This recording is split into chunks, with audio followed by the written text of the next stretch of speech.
नमस्कार। India debate में आप सबका स्वागत है। मैं हूं आशुतोष पाठक।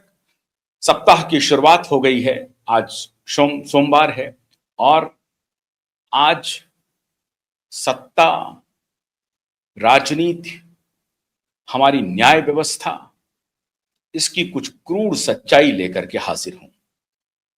देश को हिला देने वाला आज हम खुलासा करने जा रहे हैं और आप सभी चौंक जाएंगे कि क्यों बलात्कारी, क्यों हत्यारा, क्यों गंभीर अपराध के आरोपी बच जाते हैं।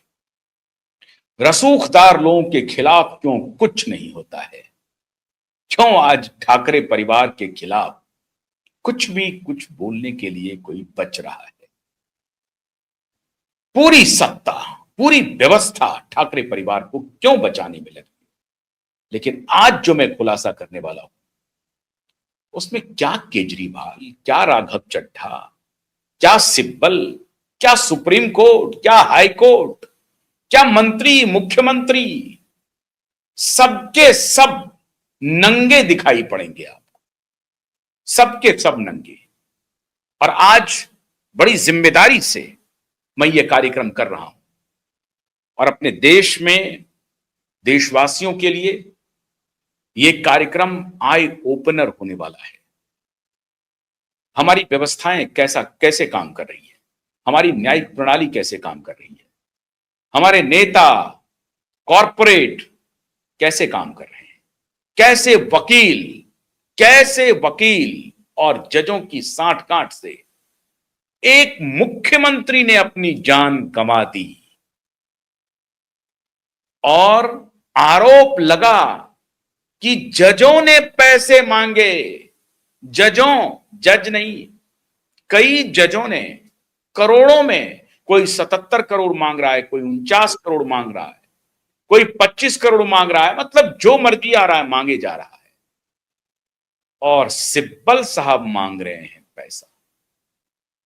बड़ी बड़ी बात करते हैं, नैतिकता की बात करते हैं, सार्वजनिक जीवन में मोरालिटी की बात करते हैं, सदाचार की बात करते हैं, पूरी दुनिया को शिक्षा देते हैं। और इतना ही नहीं, वो हमारे देश के कानून मंत्री रह चुके हैं, वो हमारे देश के लॉ मेकर्स रह चुके हैं। आज भी वो लॉ मेकर हैं, वो सांसद हैं, सांसद थे, चुने हुए प्रतिनिधि थे।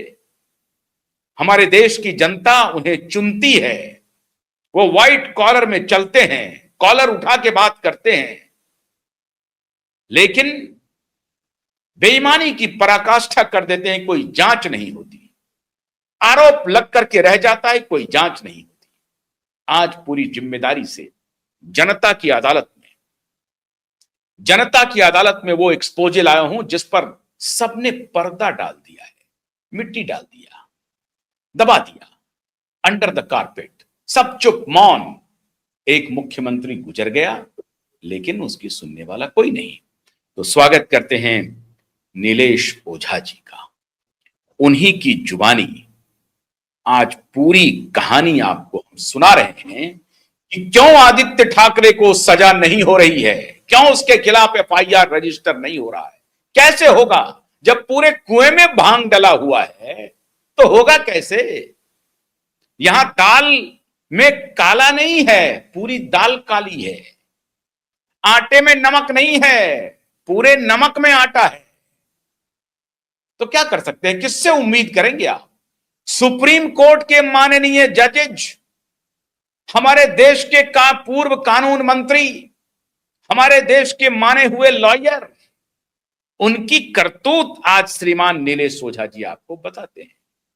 मामला है एक प्रदेश के मुख्यमंत्री का, और उस मुख्यमंत्री ने क्या लिखा है वो सब नीलेश जी एक एक करके आज आप जनता की अदालत में बताइए। आज जनता की अदालत लगी है। देखिए क्या है, अभी आप पहले मेन मुद्दे पे रहिए। मेन मुद्दा है कपिल सिब्बल, जिन्होंने माननीय सीजीआई सूर्यकांत जी के सामने मेंशन किया कि साहब एनसीईआरटी में जो जुडिशरी के भ्रष्टाचार के वर्ड लिखे हैं वो बहुत गलत है। अब इनको दुख क्यों हो गया था? अच्छा क्या हुआ, सूर्यकांत साहब ने इनकी बात मान के गलती कर दी, नहीं तो उन्होंने उनका जो ग्राफ है ना पॉपुलैरिटी का बहुत आगे जा रहा था, तो बस उन्होंने उसे ऐसे। घटना से ग्राफ गिर गया, उसी एक ही घटना हाँ से तो ग्राफ तो गिर गया। मैं हाँ पहले शो करता था, हाँ समर्थन में लोग आते थे, आज मैं शो करता हूं, लोगों की प्रतिक्रिया देखिए। हाँ, तो वो सूर्यकांत जी दिल से अच्छे हैं, लेकिन ये जो है ना, ये कपिल सिब्बल जैसे लोगों की बात उन्होंने जो मान ली एनसीईआरटी की इसमें ना, उसके वजह से थोड़ा प्रॉब्लम हो गया। अब कपिल सिब्बल का दर्द क्या था मैं बताता हूं आपको। कपिल सिब्बल खुद करप्शन में आरोपी है, कि जज को पैसा देके ऑर्डर लेने का आरोपी है कपिल सिब्बल। ये कौन कह रहा है? उनके ही कांग्रेस पार्टी के मुख्यमंत्री कलिखो पुल, और कहा कह रहे हैं?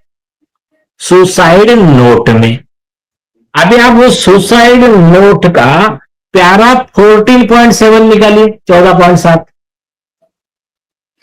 ये तो एक है और पूरी पूरी एक है, और देखिए पूरा डिटेल में है, तो प्यारा 14.7 निकालिए। हाँ कीजिए, ऊपर कीजिए, फास्ट में स्क्रॉल कीजिए, प्यारा 14.7, 14.7। अब आशुतोष जी आप पढ़िए उसको, 14.7 को।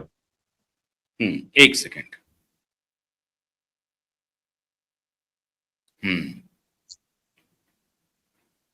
हाँ, एक मिनट लिखना। हाँ बस बस बस, हाँ यस। सोनिया गांधी और राहुल गांधी मुझसे नहीं मिलते थे। एक और सलमान खुर्शीद और गुलाम नबी आजाद ने मेरी बात सही से सुनी व मदद करने की कोशिश की थी, लेकिन नारायण स्वामी ने 110 करोड़ रुपए पार्टी फंड और खुद के लिए मांगे थे, जिसे उन्होंने पर्सनल स्टाफ बीएस यादव के थ्रू से मांगे थे। Sagar Ratna south Indian restaurant में कई बार मुझे बुलाया और अपनी मांग बताई। कपिल सिब्बल ने 9 करोड़ रुपए मांगे थे। जब कमलनाथ से मिला तब उन्होंने भी 130 करोड़ रुपए के लिए मुझसे कहा था, जिसे उन्होंने अनुपम गर्ग, मिस्टर मिगालिनी और नवीन गुप्ता से कहलवा कर मांगे थे। पैरा 14 नंबर 9 है। इन सभी बातों पर मुझे नहीं नहीं, इसको इसको छोड़ दीजिए, अभी इसको छोड़ दीजिए। हाँ, आप कपिल सिब्बल 9 करोड़ मांग रहे, ठीक है, आगे चलिए। अब आप आइए, आप प्यारा तो नंबर सब पैसे ही 50। मांग रहा है सर, ये तो सब पैसा ही मांग रहा है। हाँ, सारे अब नेता आप पैसे ही मांग रहे हैं। जो नहीं, आ रहे हैं नेता छोड़, हमारे पास समाधान के लिए, सब कह रहे हैं पैसे ले आओ, 110 करोड़ ले आओ, नहीं 130 नहीं, करोड़ ले आओ। अरे रुको ना यार, रुको ना, नेता को छोड़ दो ना यार, नेता तो वो करप्ट है, वो अलग विषय है। अभी आते मेन कपिल सिब्बल और जुडिशरी पे आते।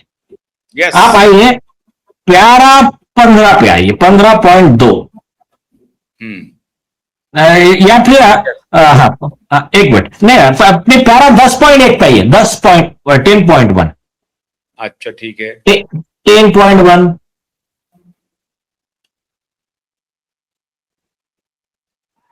ऊपर चला गया, हाँ यही है।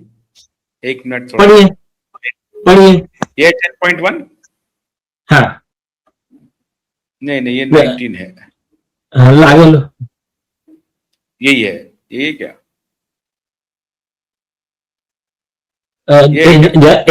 जस्टिस एचएल दत्तू का नाम लिखा है, देखो 28 करोड़ लिए करके। पीडीएस घोटाला को आगे 5वें रिलीफ फंड में 989। नहीं नहीं, ये 8 पॉइंट पढ़ रहे हैं, 10.1 करोड़ ना, आगे आगे चलो ना, 10.1। 10.1 करो। हाँ 10 पॉइंट, हाँ ये 2 आगे, इसके ऊपर, इसके जस्ट ऊपर।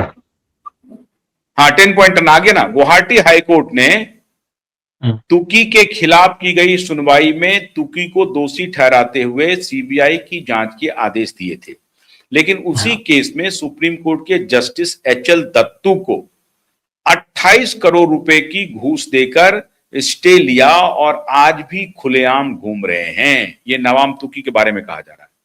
हाँ, इंपॉर्टेंट क्या है, सुप्रीम कोर्ट के जस्टिस एच.एल. दत्तू को कितने रुपए दिए? गुवाहाटी हाई कोर्ट, अच्छा सुप्रीम कोर्ट के, हाँ सुप्रीम कोर्ट के एच.एल. दत्तू अरे को, यस। नहीं, उसमें क्या लिखा है मैं बताता हूं। हाई कोर्ट ने ऑर्डर किया ईमानदारी से, उसके खिलाफ सीबीआई इन्वेस्टिगेशन किया। वो आदमी ऊपर गया और जस्टिस एच.एल. दत्तू को 28 करोड़ रुपए दिए और ऑर्डर खारिज करा के स्टे करा के बैठ गया। अब आपको मिलता जुलता कुछ याद आ रहा है पास का? आपके परम आदरणीय जस्टिस चंद्रचूड़ और अभिषेक मनु सिंघवी और अभिषेक बनर्जी का, ममता बनर्जी के भांजे का मिलता जुलता याद आ रहा है कुछ? हाँ हाँ आ रहा है ना, मिलता आ रहा है। नहीं मैं बताता हूं, नहीं याद आ रहा तो मैं दर्शकों के लिए बताता हूँ। रुको माननीय हमारे जस्टिस जो है गंगोपाध्याय जी ने आपके पश्चिम बंगाल के करप्शन के ऊपर डायरेक्ट लिखा, शिक्षा भर्ती घोटाला, ये घोटाला वो घोटाला, और कहा कि ये लोग इतना डायरेक्ट करप्शन दिख रहा है, सीबीआई शुड इन्वेस्टिगेट। अब सीबीआई इन्वेस्टिगेशन में क्या प्रॉब्लम आ गया इनको? अगर ये गलत नहीं है तो इनको इन्वेस्टिगेशन में क्या प्रॉब्लम था? कोई बात नहीं, पहुंच गए सुप्रीम कोर्ट। अभिषेक मनु सिंघवी खड़े होते हैं, 2 मिनट में जस्टिस चंद्रचूड़ स्टे कर देते हैं ऑर्डर को। अब कारण क्या तुम्हारा स्टे करने का?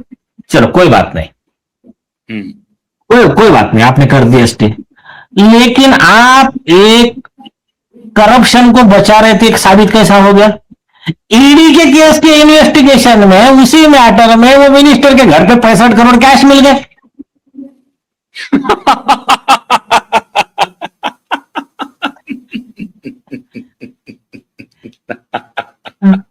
65 करोड़ रुपए कैश। हाँ, तो ये पायो, ये तो 65 करोड़ तो ये कब मिले?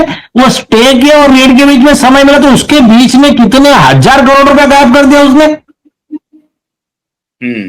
हाँ, तो अभी ये देश को, माननीय चंद्रचूड़ भी इसमें इन्वॉल्व है मेरे हिसाब से 200%। हमने कल तो कंप्लेंट फाइल किया उनके खिलाफ। सुनिए,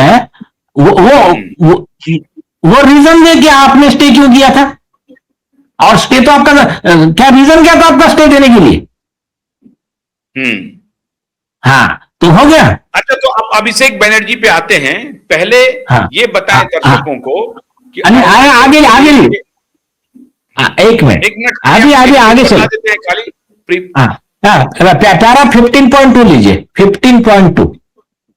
हाँ 15.2 पे आइए।